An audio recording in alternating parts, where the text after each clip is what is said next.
Oui, alors il est caddie, sauf que ça c'est le terme anglais, Xavier, en français, bien sûr, on dit le cadet. Jean-Philippe Bétous, bonjour. Bonjour. Précisément, vous êtes le cadet de Clément en Berardo sur ce tournoi. Vous avez joué ce matin, mais ça on va en parler dans un instant. Alors, le cadet, historiquement, voilà, vous portez le sac du joueur, enfin pas seulement. Non, pas seulement, ça c'est la partie visible, on va dire, de l'iceberg. Le caddie, il y a plusieurs fonctions. Il y a porter le sac, ça, c'est ce qui est visible, comme j'ai dit. Après, il y a une partie stratégique, donc une préparation du parcours, où on marche le parcours pour repérer les endroits à risque, les zones de sécurité. Un repérage visuel, un repérage des pentes des greens, et tout un tas d'obstacles qui sont présents sur les différents trous. Pour avant chaque coup, bien conseiller le joueur pour lui dire attention, à droite, à gauche, il y a certains obstacles. Exactement, après il y a des paramètres qui rentrent en jeu, le vent, c'est le principal ennemi. Et ensuite, il y a des lignes de jeu à regarder. Donc, on a un carnet de parcours pour ça, où on a toutes les distances qui sont repérées dessus. Donc, visuellement, on a des photos aussi qui représentent depuis les bactis les endroits à jouer. Donc, avec le joueur, on partage pas mal, on communique beaucoup sur les lignes de jeu, sur voilà, les clubs à jouer, en fonction du vent, pour, contre. Mais c'est pas non plus un aspect technique, vous n'êtes pas l'entraîneur, le coach du joueur, c'est encore différent. Voilà, moi, j'ai pas la fonction de coach technique ni préparateur mental. Je suis uniquement là en tant que copilote, on va dire. C'est lui qui exécute. Moi, on le conseille. Il faut connaître son tempérament. Il y a un aspect psychologique, évidemment. Il doit être énorme, vous parliez de préparation mentale. Entre chaque coup, forcément, vous lui parlez au joueur. C'est un conseil, un rôle psychologique important. Il faut essayer de le faire sortir un petit peu de la pression. Voilà, le détendre au maximum, lui parler d'autres choses. Pas que de golf, on peut parler d'autres choses entre les coups, entre les trous. Ça lui permet voilà, de penser à autre chose. Et après, on se remet dans la bulle pour jouer le coup suivant. Voilà. Vous le conseillez aussi sur le choix du club au moment donné, en fonction du terrain. Ça peut. Après, les joueurs souhaitent des choses différentes suivant les uns et les autres. Moi, avec Clément, c'est lui qui choisit le club. Moi, j'agis plus, on discute plus en fonction des distances. Voilà. On n'agit plus en fonction du choix du club, ça c'est lui qui le gère. Alors Clément, j'allais dire vous avez joué ce matin, mais Clément a joué ce matin et vous l'avez accompagné. Vous êtes parti à 7h45, donc sur la partie matinale. Comment ça s'est passé? Ça s'est bien passé, Clément. Donc moi, je ne le connaissais pas avant. On a fait connaissance depuis mardi. On a fait une partie de reconnaissance ensemble. On a fait le programme hier. Et donc, la routine commence à s'instaurer. Les automatismes sont bien présents.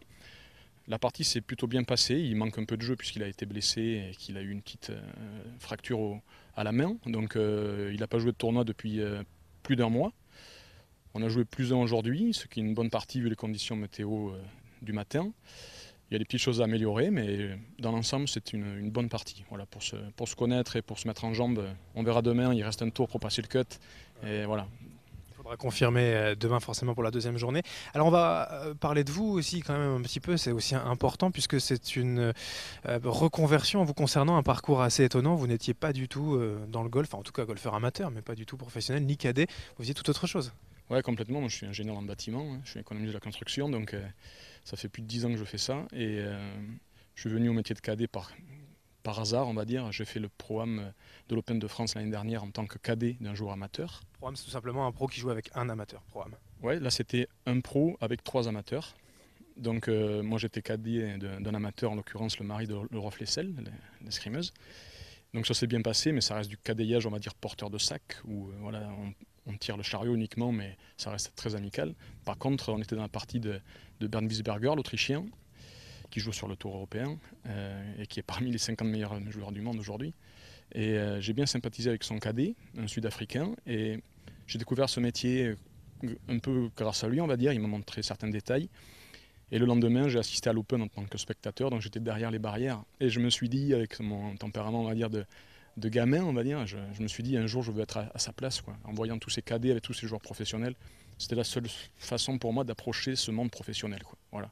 Je suis un joueur amateur modeste, après, c'était la seule façon d'y arriver. Donc je me suis dit, un jour, je serai là, quoi. Comme un enfant. Et aujourd'hui, c'est le cas. Voilà, c'est un premier pas, une première étape dans cette reconversion qui, pour l'instant, donc se passe bien. Ça se passe bien. J'ai fait une formation orchestrée par la FFG au mois de décembre dernier, avec comme chef d'orchestre, on va dire, Olivier Lissando, qui est le cadet professionnel le plus connu en France et en Europe, qui est cadet aujourd'hui de Grégory Bourdi. Donc c'est lui qui a orchestré cette formation. Donc ça nous a donné des bases pendant 4-5 jours. Et ensuite, la difficulté, c'est d'avoir la confiance d'un joueur. Parce que voilà, il y a une question de tarif aussi, puisque c'est quand même un métier. Et ensuite, une confiance au niveau de la connaissance du golf et au niveau de la connaissance du métier de cadet. Donc j'ai eu la chance qu'un joueur me fasse confiance pour le Grand Prix au Médoc, le Schweppes.